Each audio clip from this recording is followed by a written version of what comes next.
Buenas tardes muchachos, vamos a hablar de secreción gastrointestinal y ulceración de la mucosa digestiva.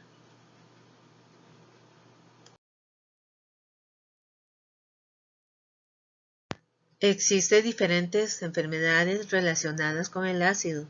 Dentro de estas tenemos reflujo gastroesofágico, ulceración gastroduodenal, dispepsia no ulcerosa, gastropatía por AINES y el síndrome de Zollinger-Ellison. El paciente empieza a tener problemas en el equilibrio si nosotros fallamos los agentes irritativos versus los agentes protectores. Si sopesa más la parte irritativa, vamos a tener problemas. Entonces, dentro de estos agentes irritativos tenemos la secreción de ácido gástrico, infecciones por Helicobacter pylori, ácidos biliares, pepsina y productos químicos endógenos. También algunos fármacos que consume como los AINES o los esteroides también produce lesión de la mucosa. Y también tenemos mecanismos protectores que si tenemos el estómago íntegro por la secreción del moco normal, ¿verdad? Producido en el estómago y bicarbonato, además de óxido nítrico y algunos eicosanoides como la prostaglandina E2 y las prostacicrinas. Cuando hay un desequilibrio de agentes irritativos versus mecanismos protectores, entonces si sopesa la parte irritativa vamos a tener ulceraciones. Aquí vemos el estómago. Ustedes ven que más abajito les puse dos crucecitas. El antro, la parte del estómago, el antro donde viene la parte más inferior y el duodeno, donde marqué la X, es donde más van a encontrar ulceraciones por el efecto de la gravedad. Ahí es donde se va a depositar más ácido, donde queda el sedimento, entonces se daña más esas partes. Cuando el paciente está encamado o está en respirador y no puede caminar, está inerte, entonces se acumula más ácido en el estómago y produce mayor lesión. El papel gástrico en la lesión de la mucosa. Entonces ya vemos, ¿verdad?, que va a haber mayor posibilidad de tener ulceraciones a nivel gástrico en pacientes que tienen traumas craneoencefálicos o pacientes que están con ventilación asistida, los que no pueden respirar por sí solos, o los que tienen insuficiencia renal crónica. La disminución de la secreción ácida sería la principal opción para tratar estos pacientes. Con antisecretores me va a acelerar el tiempo de cicatrización. Después vamos a ver cada uno de los fármacos. Y en caso de infección por Helicobacter pylori, se trataría con antibióticos. Tenemos más de 1.000 millones de células parietales que produce ácido clorhídrico a una concentración aprox de 150 mililitros por litro. Esto nos da un pH como de 0,8. Esto nos ayuda a digerir algunos nutrientes, descomponerlos. Y hay que también pensar, ¿verdad?, que hay fármacos que requieren la parte ácida para tener mejor absorción. En estos casos, si la mucosa está íntegra, tiene el moco protegiendo, tiene el bicarbonato, entonces este acidez no va a repercutir, no va a afectar la integridad de la mucosa y tampoco va a generar problemas. Recuerden que la Coca-Cola tiene un pH de 2, entonces algunos producen problemas y algunos no. Vean lo ácido que es la Coca-Cola. Pero si tienen la mucosa íntegra con el moco recubierto, no les produce daño. La secreción ácida es controlada por mediadores endógenos. Tenemos varios agentes secretagogos, los más importantes, la acetilcolina, gastrina y la histamina. Entonces, dentro de los agentes, ¿verdad?, la acetilcolina es liberada por terminaciones nerviosas vagales, postganglional, intramural. Esta es la parte del componente neurocrino. Después la gastrina, recuerden, es producido por las células G antrales, la parte del estómago, esta es la parte hormonal. Y la histamina es producida por mastocitos y las células enterocromafin. Esto ya sería el componente paracrino. Aquí le puse el agente, ¿se acuerdan del agente oso? Entonces recuerden estos tres agentes súper importantes a la hora de pensar en el tratamiento, ¿verdad? Bloquear esos tres elementos. Tenemos acetilcolina, gastrina y la histamina.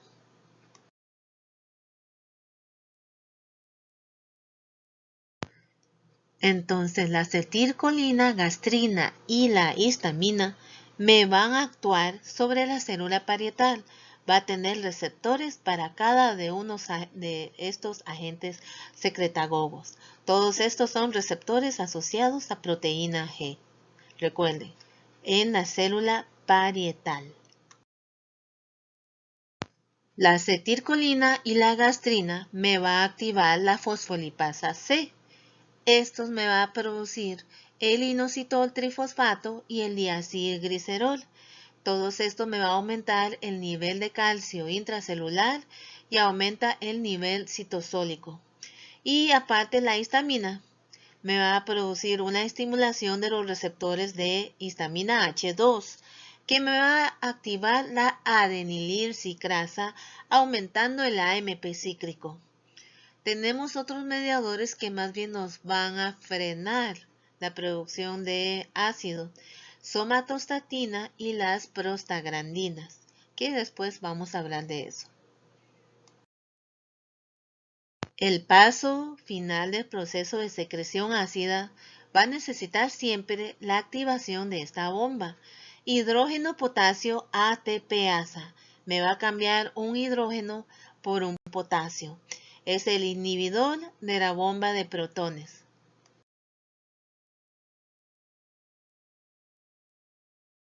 Al estimular las células parietales, la membrana túbulo-vesícula se va a integrar a la membrana canalicular, que es el ápice de la célula, digamos que la punta, la cabecita de la célula. Entonces va a exponer los iones potasio al espacio extracelular. Entonces acá vemos cómo se activa la bomba hidrógeno potasio ATPasa. Acá está la célula parietal, la primera bolita que ustedes ven aquí que está llena de vesículas. Entonces esa vesícula se va a integrar, se va a pegar en la membrana. Entonces la membrana se va a abrir y el potasio que está fuera de la célula va a entrar y la célula va a ir secretando, va a ir sacando muchos hidrogeniones. Entonces aquí va a aumentar la cantidad de protones. Aparte también nosotros tenemos el Helicobacter pylori, que es la principal etiopatogenia de las ulceraciones pépticas y también las prelesiones de cáncer gástrico. De tratamiento nosotros, además de inhibir la producción del ácido clorhídrico del estómago, ¿verdad? Con los inhibidores de la bomba de protones, también nosotros tenemos que tratar estos agentes patógenos que lesionan bastante y por lo general hacemos una combinación de diferentes antibióticos para erradicarlos. Por lo general por 2 semanas. A veces cuando es resistente se vuelve a hacer la prueba a ver si sale positivo, ¿verdad? Por infección de Helicobacter pylori. Es una prueba de aliento. Si sale positivo de nuevo, van otras 2 semanas de tratamiento de otro antibiótico, porque eso significa que se hizo resistencia. Dentro de los fármacos posibles para tratar las úlceras gástricas tenemos diferentes grupos. La primera es inhibiendo la secreción ácida. Aquí tenemos los inhibidores de la bomba de protones y los antihistamínicos H2. El segundo grupo que neutraliza directamente ya cuando el ácido está producido ¿verdad? Neutralizantes de secreción ácida tenemos los antiácidos. Y otros serían los protectores de la mucosa, que tenemos que tapar, ¿verdad? Recubrir la úlcera mientras está cicatrizando. Entonces tenemos sales de bismuto coloidal, sucralfato, análogos de prostaglandinas y acetamato de zinc. Y obviamente para tratar estos bichillos, ¿verdad? Los anti-Helicobacter pylori, que sería con antibióticos. El primer grupo dentro de los inhibidores de secreción ácida están los inhibidores de la bomba de protones.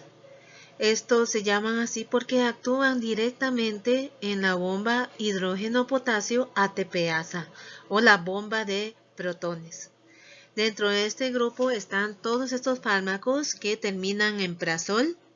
Tenemos el omeprazol, lansoprazol, dexlansoprazol, pantoprazol, rabeprazol, esomeprazol. Hay otro grupo, ¿verdad? Que son antagonistas competitivos de potasio. Entonces se estimularía la parte reversible, el hidrógeno potasio ATPasa, pero no ha mostrado como muy efectivos. En cambio, todos estos que están acá inhiben irreversiblemente la bomba. Por ende, para que se vuelva a formar la bomba se requiere más de 18 horas. Entonces, te duraría bastante un fármaco y se puede tomar incluso solamente uno al día. Pero hay pacientes más severos que producen más ácido, entonces se aplica 2 veces al día. También tenemos los de liberación prolongada. Dentro de estas, el lansoprazol ya funciona bastante bien, ¿verdad? Para tomarlo solamente una vez al día. Pero después sacaron el dexlansoprazol, que dura aún más, es de liberación retardada con respecto al lansoprazol. Entonces tiene un efecto más prolongado y funcionaría mejor. Continuando con las acciones farmacológicas de los inhibidores de la bomba de protones. Entonces, los inhibidores de la bomba de protones son bases débiles. Lo va a absorber acá el intestino delgado, va a pasar a sangre y de la sangre va hacia las células parietales del estómago. Entonces acá me va a bloquear la bomba de hidrógeno potasio ATPasa. La bomba de protones lo que va a hacer cuando entra a la célula parietal, entonces entra, no vuelve a salir y se va a transformar, ¿verdad? Entonces le va a pegar al hidrogenión o se protoniza el hidrogenión con el medio ácido. Esto me va a formar un compuesto sulfonamido, va a ser un enlace covalente. Recuerden que cuando hablamos de enlace covalente quiere decir que es permanente, que no es reversible. Entonces este compuesto sulfonamido va a estar bastante unido al hidrógeno potasio ATPasa. Y resulta ser que este compuesto unido por enlace covalente, recuerden que había dicho, ¿verdad?, que es irreversible y no competitivo. Entonces me va a durar bastante hasta que se me vuelva a regenerar otra bomba. La célula parietal, para restaurar su capacidad secretora, debe sintetizar una nueva enzima, porque nosotros ya lo inhabilitamos. Dura más de 18 horas para que vuelva a poner otra bomba. Entonces la semivida del hidrógeno potasio ATPasa, ¿verdad?, es lo que a veces puede durar incluso un día, ¿verdad?, 20, 24 horas, no solamente 18, eso depende. Por lo tanto, el efecto inhibitorio es de larga duración. A manera de repaso, aquí vemos una granulita donde vienen los tipos de células. Tenemos las parietales, que son las que producen el ácido. Tenemos las células de las mucosas y las células principales. Acá dentro de las células parietales, ¿verdad? Aquí vemos cómo la gastrina, histamina y acetilcolina nos estimula la producción de ácido clorhídrico, y nosotros con la bomba de protones, acá vamos a bloquear la bomba hidrógeno-potasio ATPasa, entonces nos impide que se una con el cloro y forme el ácido.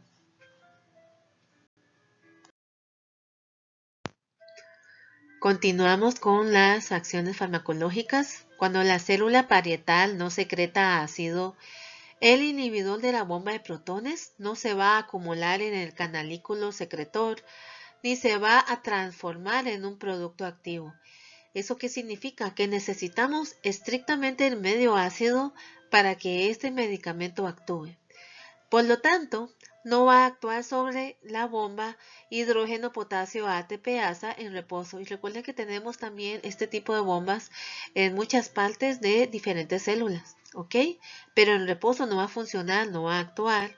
Por lo tanto, se necesita dosis altas para obtener mejor nivel de inhibición.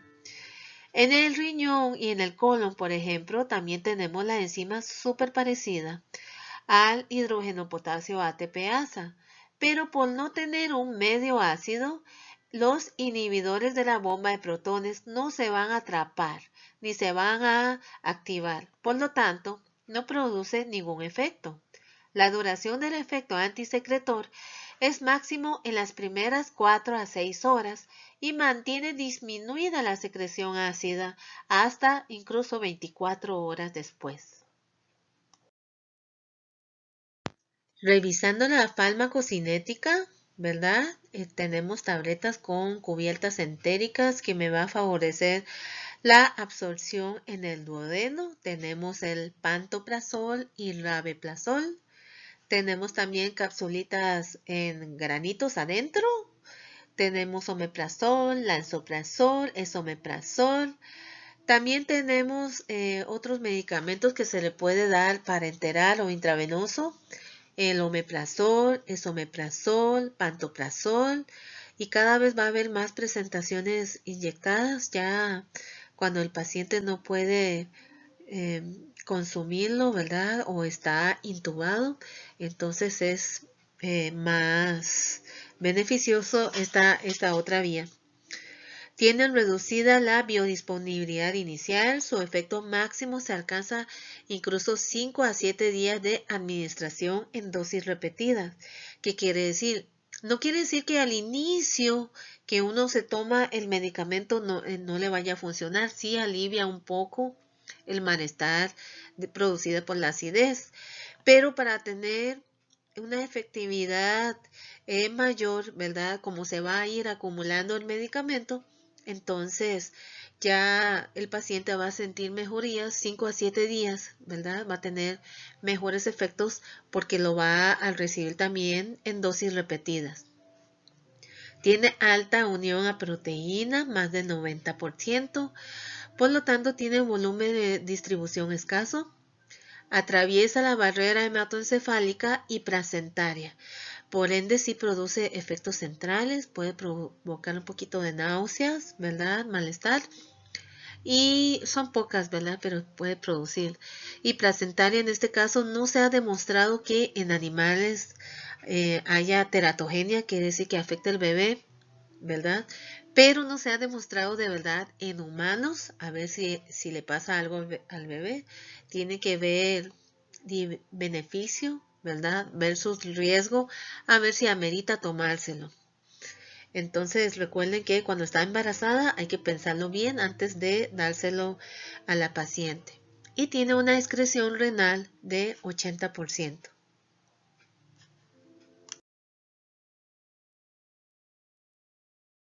Dentro de las reacciones adversas tenemos estreñimiento, náuseas. Recuerden que como penetra la barrera hematoencefálica puede producir un poquito de náuseas.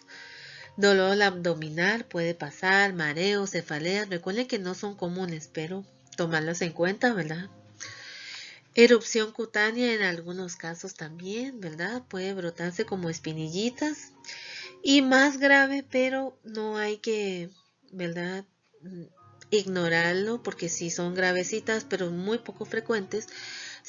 Puede producir nefritis intersticial y hepatitis tóxica. Algunos medicamentos me va a interaccionar, ¿verdad? Con la función de estos medicamentos o al revés. Estos inhibidores de la bomba también me va a afectar la biodisponibilidad de otros medicamentos. Entonces, ¿qué va a pasar? Va a disminuir la absorción del ketoconazol, es un antifúngico, tiroxina, hay que tener cuidado con los pacientes que tienen problemas de tiroides, calcio, hierro, antirretrovirales y la vitamina B12. ¿Por qué? Porque como se disminuye la absorción como se quita el medio ácido y la vitamina C requiere de ese medio para ser transportado.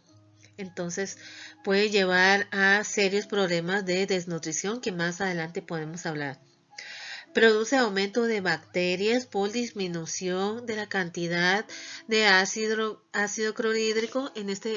Hay que tener cuidado porque como estamos en un medio básico, al quitar la parte ácida que era el elemento protector, entonces el paciente le va a aumentar la posibilidad de alojamiento de bacterias oportunistas.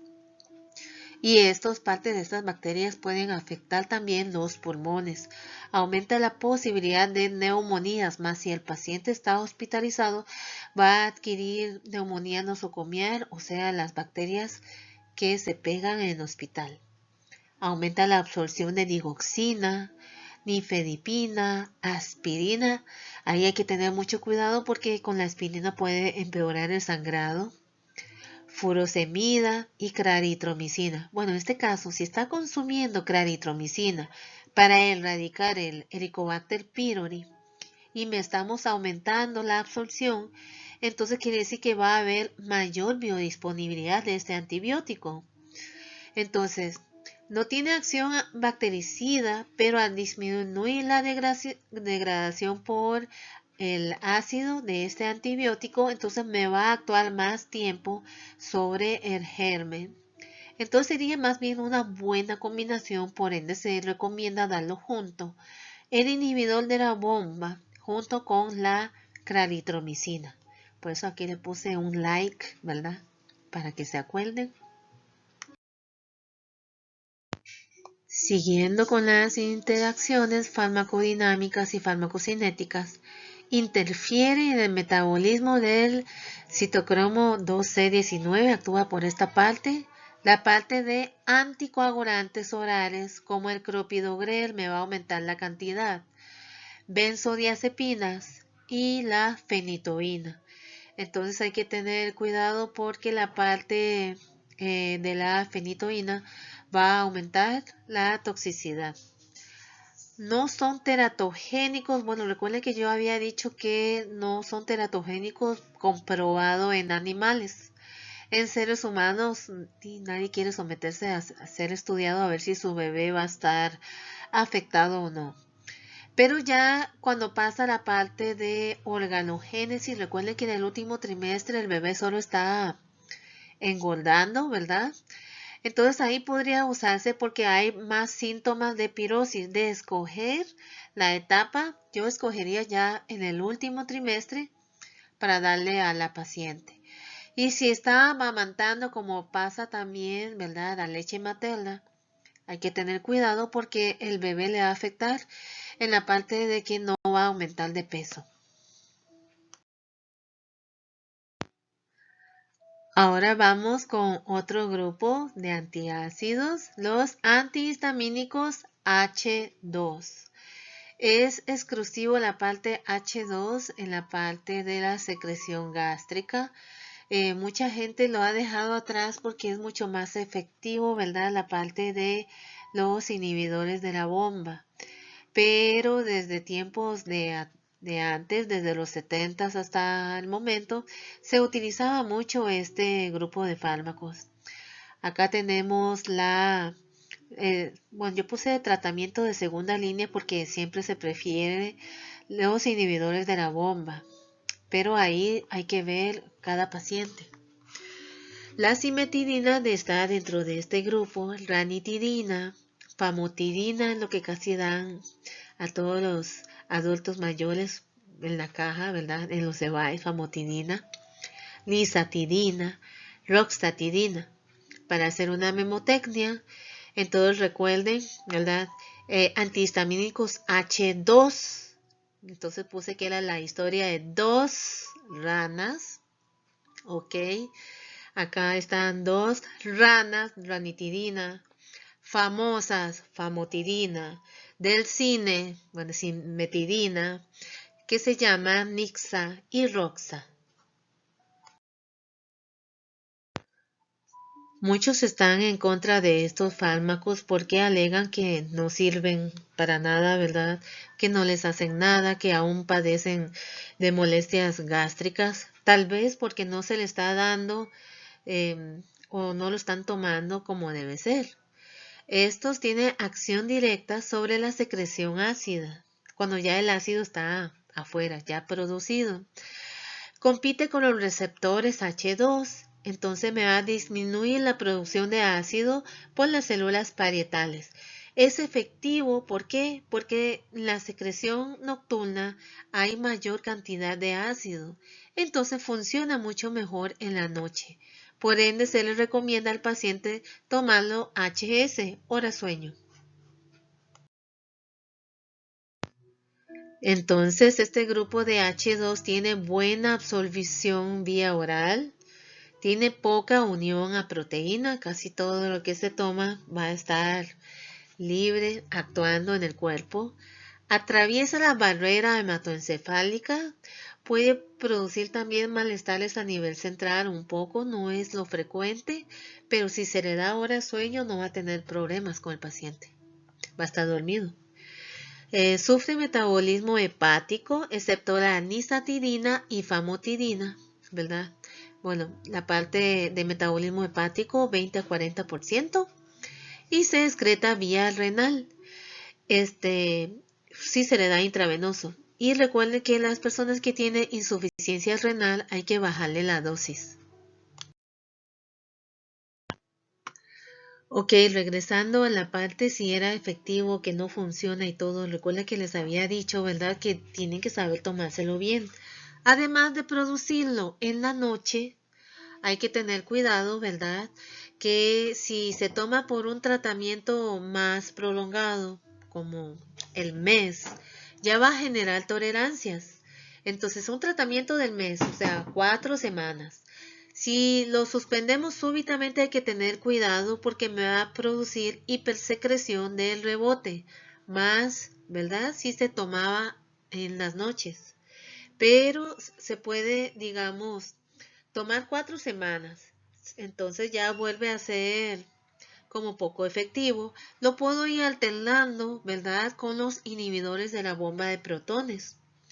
Y después cuando vuelve a funcionar, entonces dejo la bomba de protones una semana y retomo, ¿verdad? Estos anti-H2. Entonces vuelven a ser bastante útil. En las reacciones adversas, como les había dicho, ¿verdad? Penetra también la barrera hematoencefálica, entonces va a tener efecto sobre el sistema nervioso central. Por interacción también del receptor H1 o H2, que es menos frecuente. Puede producir, es muy poco frecuente, pero sí le da al paciente para que sepan que no lo están inventando. Y puede afectar más los adultos mayores. Cefaleas, delirios, eso sí le da más a los más viejitos. Psicosis, confusión, desorientación, alucinaciones, hostilidad, irritabilidad y agitación. Recuerden que es súper poco frecuente, ¿verdad? Entonces le da más los pacientes que son propensos o los que ya tienen algún componente psiquiátrico, entonces puede empeorarles. En este caso, entonces se elige otro medicamento. Recuerde que les había hablado sobre la desnutrición y la carencia de algunas vitaminas, en este caso de la B12. Porque existe un vínculo entre el consumo continuado durante 2 o más años de dos grupos de fármacos antiulcerosos. Tenemos los inhibidores de la bomba y los antihistamínicos.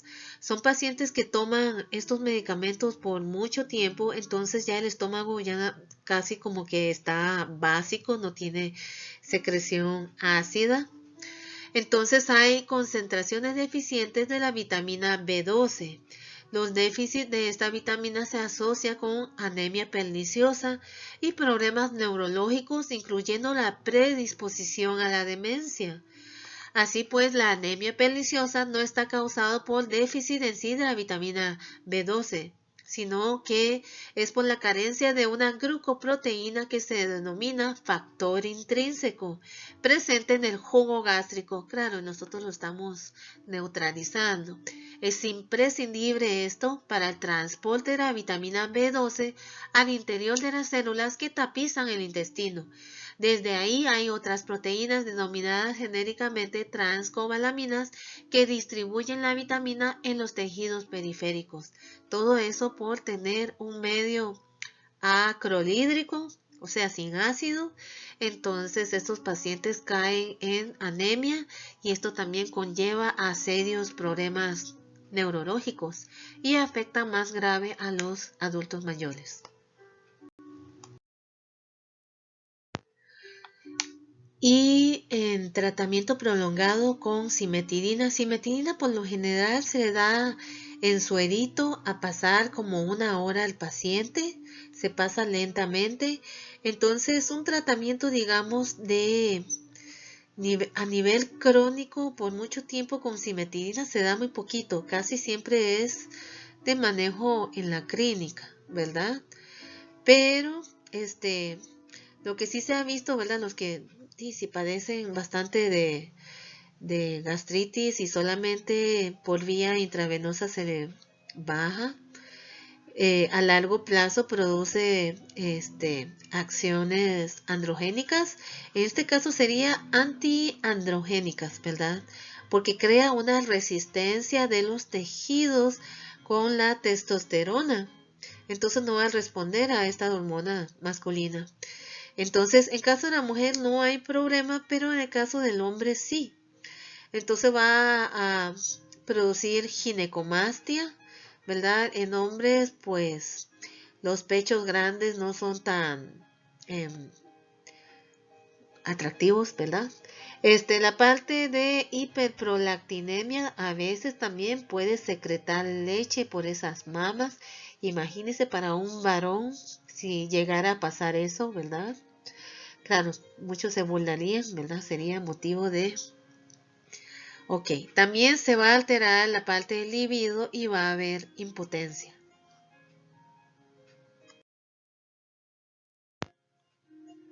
Otra de las reacciones adversas, aumento de transaminasas y bilirrubina. Aunque no es importante, no es hepatotóxico, hay que evaluar siempre la función hepática del paciente después de al menos de más de 5 días de tratamiento de anti-H2 que se da intravenoso. Hay que hacer la prueba de función hepática, recuerden, puede generar neutropenia, anemia, trombocitopenia, o sea, todas las penias, ¿verdad? De todas las células. Pancitopenia, es que es pan, todo, ¿verdad? Todos los tipos celulares. Va a haber mielosupresión. Principalmente se da con la cimetidina, ranitidina y famotidina.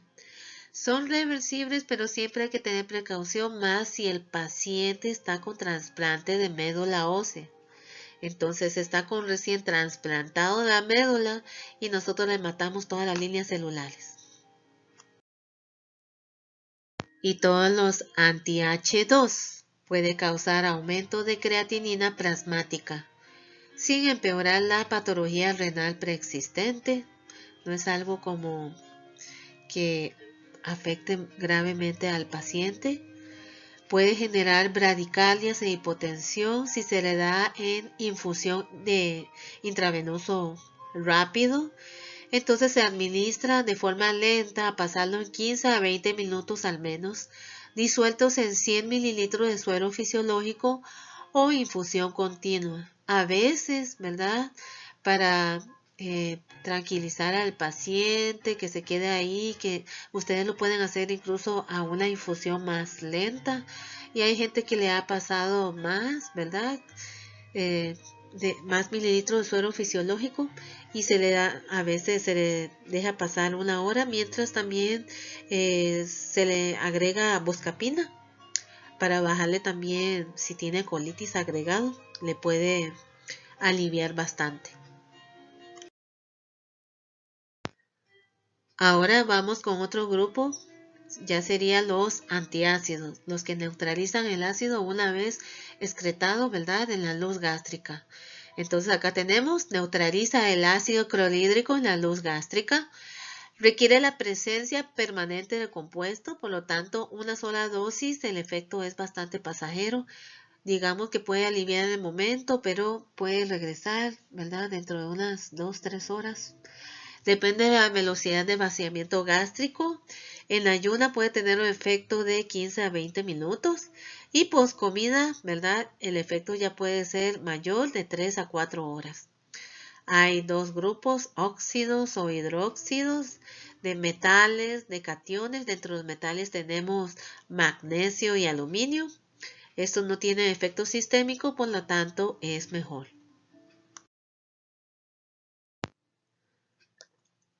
Con los antiácidos empezamos con el bicarbonato sódico. Tiene un rápido poder neutralizante, aunque es súper fugaz, ¿verdad? Tiene muy poca duración. Recuerden que el bicarbonato de sodio lo podemos obtener de cualquier lado, incluso se utiliza como polvo de hornear. Siempre hay en la cocina. Entonces, si alguien tiene muchísimo malestar gástrico y no tiene nada a mano, pues se traga una cucharada de bicarbonato sódico, pero mientras no sea frecuente. Recuerden que también puede producir bastante problemas de alcalosis. Acá tenemos, puede producir hipernatremia y disminución del CO2, alcalosis sistémica, alcaliniza la orina. Entonces me va a aumentar la posibilidad de piedras a nivel renal, litiasis fosfática. Recuerden que neutralizamos el ácido, entonces me va a aumentar el pH bastante rápido a incluso 7 y 8. Por lo tanto, el alivio es inmediato. Como le digo, es muy rápido, ¿verdad? Funciona de maravilla, pero al ratito ya otra vez le regresan los síntomas. El carbonato cálcico tiene una acción rápida, igual que el bicarbonato, ¿verdad?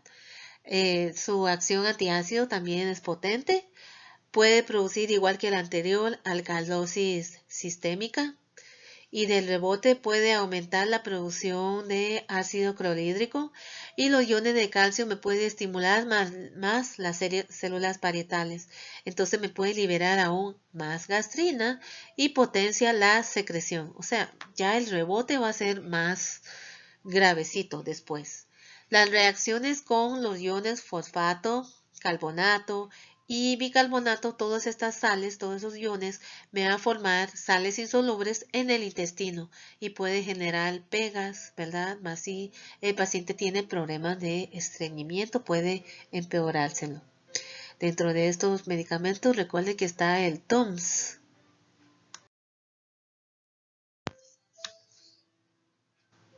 El hidróxido de aluminio es insoluble en agua, produce estreñimiento, relaja el músculo del tubo digestivo. En el intestino delgado, el aluminio reacciona y forma fosfatos insolubles. Por lo tanto, me va a disminuir la absorción de fósforo, aunque sirve de prevención en pacientes con hiperparatiroidismo o personas que tienen insuficiencia renal crónica. Hay que tener cuidado, ¿verdad? Como disminuye la absorción de fósforo, me sirve para los que tienen fósforo muy aumentado, ¿verdad?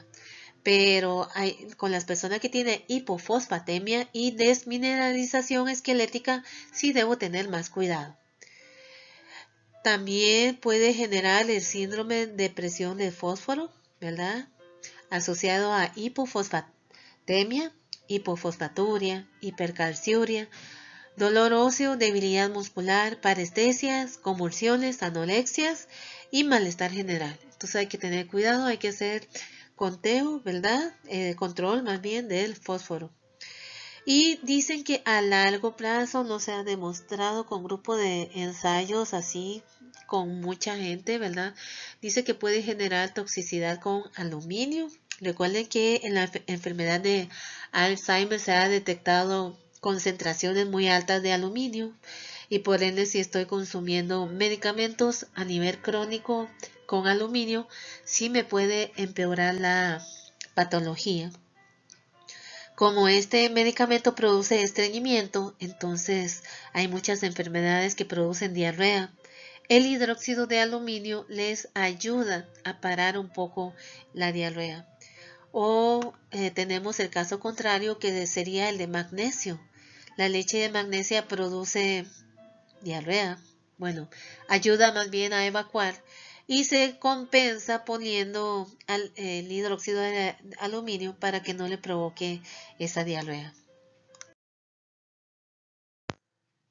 Compuestos de magnesio, tenemos hidróxido de magnesio, trisilicato de magnesio, óxido de magnesio. Eso ustedes lo conocen como leche de magnesia Philips, ¿verdad? Funcionan igual. Es muy semejante a la reacción con calcio. Los iones de magnesio reaccionan con los iones carbonato y fosfato en el intestino. Entonces me va a formar sales insolores. Entonces va a acumular magnesio, ¿verdad? Y me va a producir graves trastornos en pacientes que tienen insuficiencia renal. Y recuerden que habíamos dicho, ¿verdad? Tiene efecto laxante.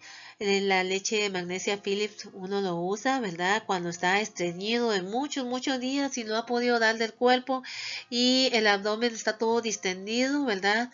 Entonces se toma este medicamento para evacuar. Pero claro, los pacientes más viejitos, estreñidos, ustedes le ofrecen leche de magnesia y claro, se le va a quedar viendo, ¿verdad? No tiene tanto efecto en adultos mayores. Dentro de los protectores de la mucosa tenemos los sales de bismuto coloidal, mejor conocido como peptobismol, el sucralfato o los análogos de la prostaglandina, como el misoprostol o Cytotec. Estos no son tan efectivos como los inhibidores de la bomba de protones, por lo tanto no son tan usados, pero sí tienen mucha efectividad a la hora de sanar esa úlcera cuando va a cicatrizar. Entonces me recubre la úlcera, me lo protege, mientras los inhibidores de la bomba neutralizan el ácido. Los sales de bismuto coloidal tenemos el subsalicilato de bismuto, subcarbonato de bismuto, subnitrato de bismuto y el dicitrato tripotásico de bismuto. Estos tienen escaso poder antiácido, pero es soluble en agua, pero sus moléculas forman una solución coloidal, es como una emulsión. En medio ácido se va a quelar el aminoácido y la glucoproteína de la úlcera. Me va a formar un coagulito blanco y lo va a proteger contra agentes nocivos. Lo que se dice es que tiene gran afinidad con las proteínas de las células. Entonces, exclusivamente, como tiene tanta afinidad, se pega, ¿verdad?, encima de la úlcera de manera selectiva. No se pega en todos lados, solo en la úlcera. Entonces, no hay que usarlo con antiácidos potentes porque funciona con un pH bajito, 2,5 a 5, es como el pH de la Coca-Cola. Entonces, cuando usamos Pepto-Bismol, nos abstenemos de utilizar los antiácidos y después ya se le aplica el Pepto-Bismol. Tiene una acción antipéptica y se une a sales biliares, por lo tanto sería muy bueno como tratamiento antiulceroso. Entonces también nos quitamos otro agente que lesionaría las células, ¿verdad? Que haría la úlcera más grande, como los sales biliares. Por lo general, las sales de bismuto coloidal no se le da solito, se le da en compuesto con otros medicamentos para erradicar el Helicobacter pylori. Entonces, uno de esos medicamentos, ¿verdad? También se utiliza con ranitidina y el antibiótico para erradicar. Obviamente no se va a tomar juntos, ¿verdad? En tiempos diferentes. Tiene una vida plasmática de 5 días y este sí tiene un efecto que hay que explicar a los pacientes para que no se asusten, ¿verdad? Es que cuando se consume este medicamento, las heces va a salir súper negritas, entonces va a parecer que el paciente está sangrando, pero realmente es una coloración que se le da en las heces, ¿verdad? En la estructura. Y también oscurece la lengua, ¿verdad? Parte de los efectos adversos, pero tampoco hay que asustarse porque es reversible. Y no hay que usar en más de 8 semanas, ¿verdad? En pacientes que tienen insuficiencia renal o las que están embarazadas.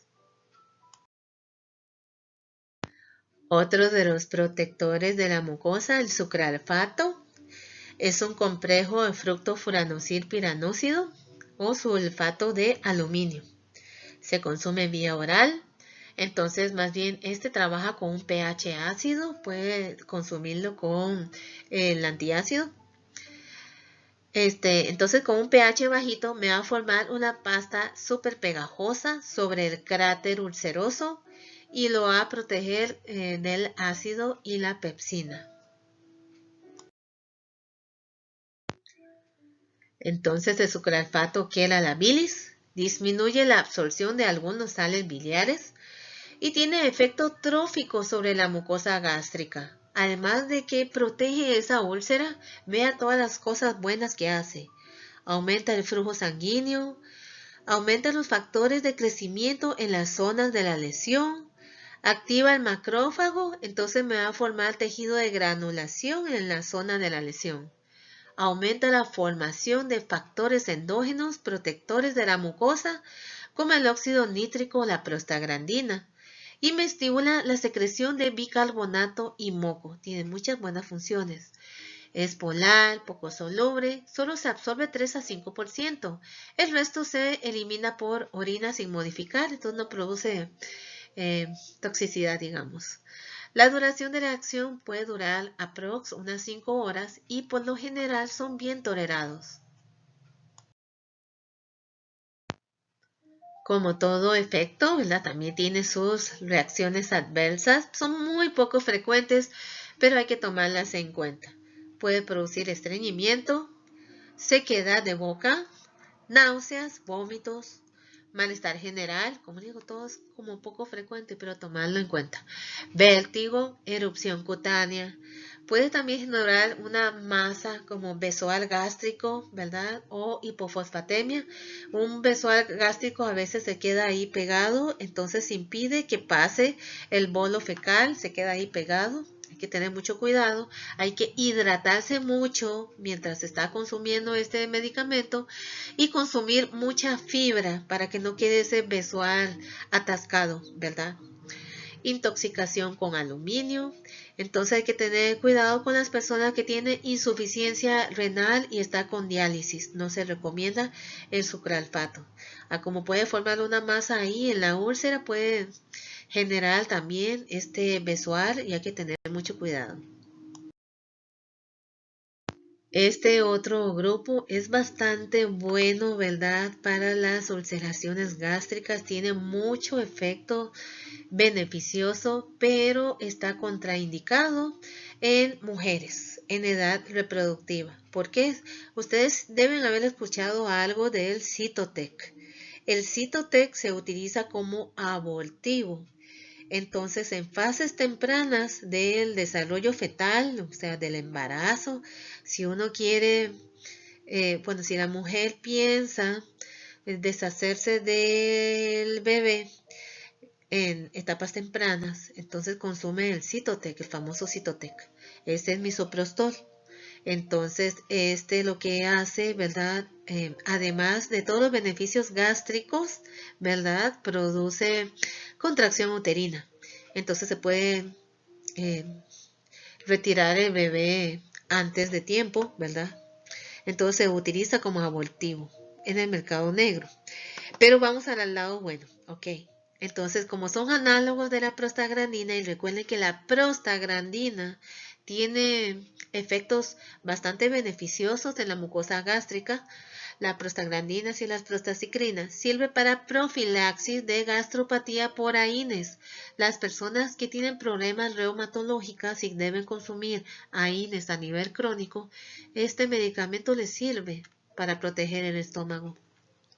Es tratamiento de segunda elección, recuerden, por su efecto abortivo, ¿verdad? Nunca se va a considerar un fármaco de primera opción.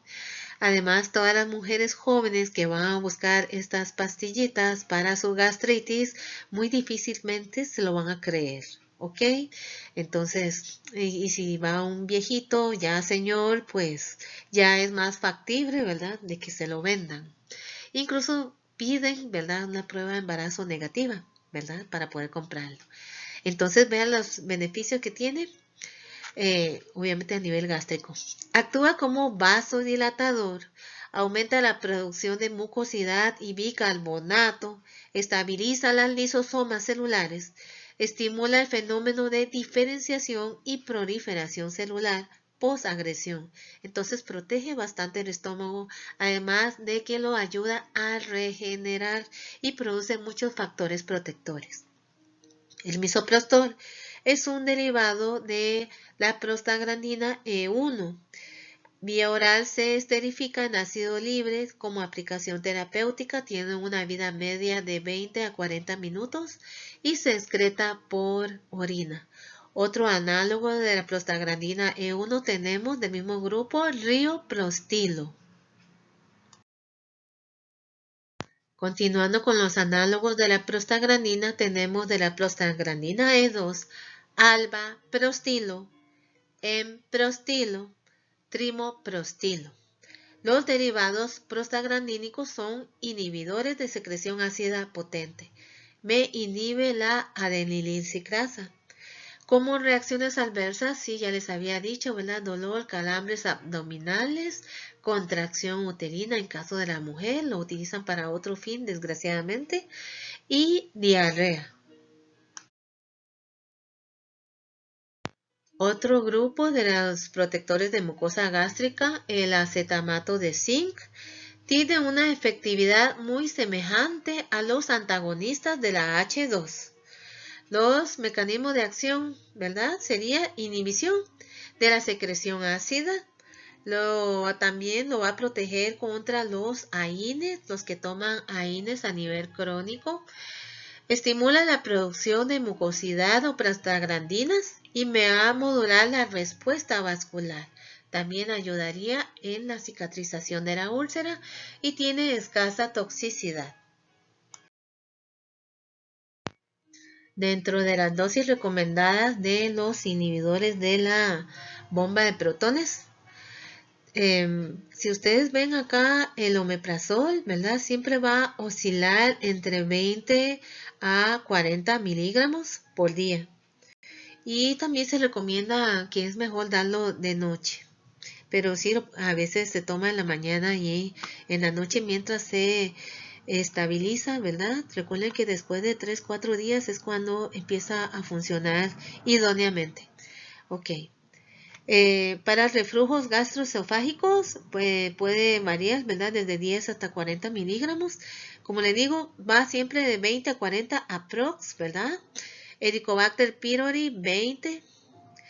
Si se lo va a dar 2 veces al día, 40 en total. ¿Ok? Si es para gastroprotección contra AINES, 20. Y dispepsia no ulcerosa, en algunos casos por estrés, también se le puede dar 20. Esomeprazol, el rango es muy parecido al omeprazol de 20 a 40. Solamente el lansoprazol aprox anda en, bueno, lo normal sería el consumo de 30. Ya por el Helicobacter pylori se da un poco más, ¿verdad? 60 en total. Puede dar 2 veces 30 en la mañana y en la noche. Gastroprotección por AINES 30 y dispepsia no ulcerosa, ¿verdad? Como el mínimo. Y para el pantoprazol, puede llegar incluso hasta 80 miligramos al día, ¿verdad? Para el Helicobacter pylori también se le da como los máximos. Y gastroprotección por AINES, el mínimo.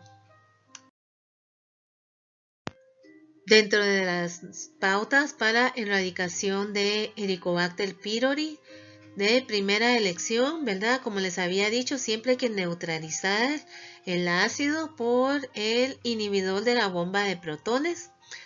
Además de eso, la mezcla de 2 antibióticos mínimo, ¿verdad? Claritro y amoxicilina. Lo que se han dicho es que mucha gente han abusado mucho de la claritromicina, lo utilizan para muchos resfriados, ¿verdad? Entonces, dice que ha generado mucha resistencia. Entonces, que la claritro, muchos lo han cambiado, ¿verdad? A otros tratamientos de segunda elección. Tenemos, es igual, el inhibidor de la bomba de protones asociado a pepto-bismol. Y tenemos tetracicrina y metronidazol en vez de claritro y amoxi. Y hay otros que utilizan en vez de las inhibidores de bomba de protones, los anti-H2, la ranitidina, junto con la tetracicrina y metronidazol. Pero, ¿por qué el pepto-bismol? Dice que el pepto-bismol, también el bismuto, tiene algún efecto bactericida. Entonces, ayudaría también a erradicar estas bacterias. Acá les dejo las diferentes bacterias, microbiotas que están normalmente en nuestro cuerpo. Recuerden que tenemos oportunistas, mientras estemos muy sanitos no tiene por qué generar problemas, porque nuestro sistema inmune son capaces de defenderse, ¿verdad? De eso. También tenemos bacterias que benefician en la absorción de algunos nutrientes. Entonces, después de un tratamiento de antibióticos no es tan bueno, hay que repoblar la flora bacteriana, los que son beneficiosos. Ok, aquí tenemos disbiosis o disbacteriosis. Es un desequilibrio en el número o tipo de colonias microbianas que han colonizado el cuerpo. La disbiosis puede afectar la digestión, absorción de nutrientes, producción de vitaminas y control de otros microorganismos dañinos. Entonces, cuando hay desbalance de estos microorganismos benignos versus malignos, puede proliferar también los malignos y generar otros daños. Entonces hay que tener sumo cuidado cuando se está consumiendo antibióticos. Y recuerde que muchos de estos probióticos, cuando llegamos ya muy viejitos, va a ser muy difícil adquirir esta flora bacteriana y muchas veces se hace mediante tratamiento de fecalitos. ¿Eso qué es? Se van licuando las heces de otras personas. Se recomienda de los nietitos para que no sea tan asqueroso. Y se comprime como pastillitas y el paciente se lo va tragando para obtener de nuevo esta flora bacteriana benigna. Aplicaciones terapéuticas de los fármacos en enfermedades relacionadas con el ácido. Entonces, después del recapitular, vamos a ver, ¿verdad?, en qué se aplica todo esto. Por lo general, lo vamos a ver a nivel hospitalario clínico para enfermedades por reflujo gastroesofágico. Entonces se previene, ¿verdad? Porque recuerde que toda esa acidez me va a afectar también el epitelio, las celulitas del esófago y puede generar lesiones premalignas antes del cáncer gástrico o esofágico. Helicobacter pylori. El síndrome de Zollinger-Ellison, ellos tienen hiperproducción de ácido. Gastropatía por AINES, los que tienen otras patologías como las reumáticas, toman los antiinflamatorios no esteroideos de modo crónico. Entonces, para evitar que se ulceren o que produzcan un sangrado, una peritonitis complicado, ¿verdad? Hay que Además de los AINES, siempre se le da un antiácido. Dispepsia funcional, lesiones gastroduodenal por estrés, no crean. La gente de personalidad tipo A le dicen, los que se estresan por todo, ¿verdad? Los que consumen un montón de café al día porque no les rinde el día. Entonces también esta gente se les forma ulceraciones o hemorragia digestiva alta. Esto se nota en las heces cuando hay hemorragia arribita. Al ir las heces pasando por el intestino también se va oxidando y al final las heces se va a ver como negras. Eso es sangre escondida en las heces. Entonces ahí puede sospechar de hemorragia digestiva alta. Esta otra diapositiva sería de repaso. Acá vemos cómo los inhibidores de la bomba de protones me va a alterar, ¿verdad?, la producción del protón. Acá están los antiácidos que me van a neutralizar ya el protón cuando está afuera. Eso de la célula parietal. Y recuerden los secretagogos, ¿verdad? La histamina. Tenemos también la acetilcolina que actúa sobre los receptores muscarínicos M3. Ok, acá también vemos la parte de las prostaglandinas que son factores protectores de la mucosa gástrica y como los antiinflamatorios se siento me bloquean toda la parte de la prostaglandina, entonces me quita un factor protector. Y tenemos algunos antagonistas muscarínicos que me actúan, ¿verdad? También impidiendo por lo menos el estímulo para la producción de ácido, pero estos medicamentos generan muchísimos problemas, muchísimos efectos adversos, por lo tanto, y no son localizados, ¿verdad? Entonces casi no se utiliza para problemas de acidez gástrica. Y aquí se los dejo para que vayan analizando. Muchas gracias. Entonces continuamos con la clase de antihistamínicos.